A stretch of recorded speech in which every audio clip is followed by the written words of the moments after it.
नरेंद्र मोदी ने हरियाणा में सूरजकुंड में 2 दिन के चिंतन शिविर को वीडियो कॉन्फ्रेंसिंग के जरिए संबोधित किया।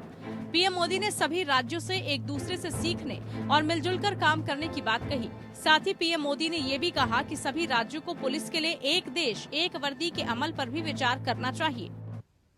जैसे आज देश में one nation one ration card की व्यवस्था बनी है, one nation one mobility card की व्यवस्था हो रही है, वन नेशन वन ग्रिड बना है, one nation one sine language बनी है, वैसे ही पुलिस की वर्दी को भी लेकर भी ऐसी कोई अप्रोच अपनाई जा सकती है। पीएम मोदी ने कहा कि इस विचार पर आम राय कायम करने में भले ही 5, 50 या 100 साल लग जाएं, लेकिन इस पर विचार किया जाना चाहिए। पीएम मोदी ने कहा कि केंद्र और राज्य की एजेंसियों को अपराध के अन्वेषण के लिए दूसरे राज्यों में जाना पड़ता है। ऐसे में सभी राज्यों को आपसी सहयोग करना चाहिए। इस मौके पर पीएम मोदी ने बुद्धिजीवियों पर निशाना साधते हुए कहा कि देश में बंदूक वाला नक्सलवाद भी है और कलम वाला नक्सलवाद भी है। नक्सलवाद के हर फॉर्म को हमने पराजित करना पड़ेगा जी। बंदूक वाला भी है और कलम वाला भी नक्सलवाद है। हमें इन सब का काट निकालना पड़ेगा जी। हमारी युवा पीढ़ी को भ्रमित करने के लिए ऐसी बचकाना बातें कर करके चल पड़ते हैं लोग, और इतना नुकसान देश को हो रहा है और आने वाले दिनों में कोई संभाल नहीं पाएगा जी। पीएम मोदी ने अपराध को रोकने के लिए तकनीक के इस्तेमाल पर जोर दिया। उन्होंने कहा कि साइबर क्राइम हो या फिर ड्रोन टेक्नोलॉजी का हथियारों और ड्रग्स तस्करी में उपयोग, इनके लिए हमें नई टेक्नोलॉजी पर काम करते रहना होगा। पीएम मोदी ने भी कहा कि यूएपीए जैसे कानून की वजह से आतंकवाद से निपटने में काफी मदद मिली है। उन्होंने कहा कि पिछले कुछ सालों में कानून व्यवस्था में बड़ा सुधार हुआ है, जिससे देश में शांति का वातावरण बनाने में मदद मिली है।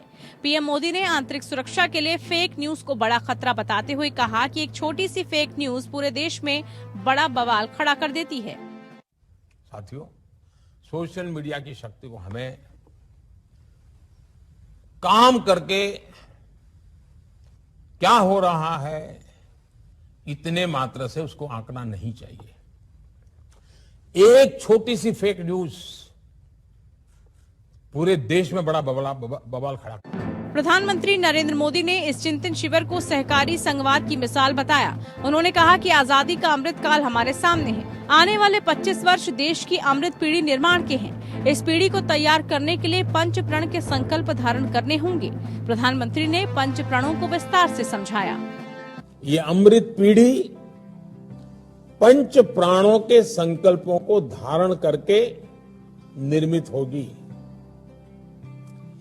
विकसित भारत का निर्माण, गुलामी की हर सोच से मुक्ति, विरासत पर गर्व, एकता और एकजुटता, और सबसे प्रमुख बात नागरिक कर्तव्य। देश की आंतरिक सुरक्षा को लेकर आयोजित इस चिंतन शिविर में राज्यों के बीच बेहतर तालमेल, केंद्र और राज्य के बीच योजनाओं को तैयार करने और उनके अमल से जुड़े मुद्दों पर विचार विमर्श किया गया। इसके अलावा पुलिस आधुनिकीकरण, साइबर अपराध प्रबंधन, आपराधिक न्याय प्रणाली में IT के इस्तेमाल, भूमि सीमा प्रबंधन, तटीय सुरक्षा, महिला सुरक्षा, मादक पदार्थों की तस्करी से जुड़े मुद्दों पर चर्चा की गई है। Bureau report, APN news.